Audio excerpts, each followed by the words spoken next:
Sometimes we'll have a shot, it could be some 2D footage or a full 3D scene. Either way, we want to breathe some life into it, some subtle movement. That's where dust particles comes in, or where little creatures come in, or pollen, or any of that little magic you might find in the air. Take this image of an underpass, for example. It's got an alpha channel, so parts are transparent, which means we can drop in a different cloud image as a background. We can then animate that cloud plane moving slightly. We can also give the camera a bit of a push in, but the main bit of motion here can come from dropping in some birds.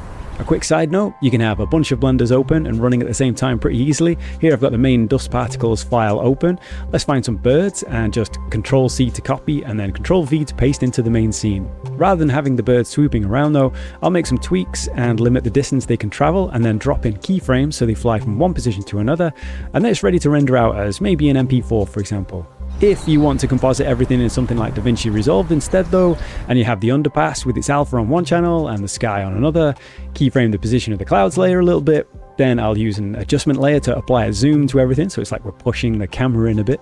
And then we just need to render out our birds from Blender. We just need to enable the transparency and then also capture that alpha in the file format. So an MP4 is not going to work, but we can go with a PNG image sequence instead. Then we'll just drop it in and the main idea of the shot is done.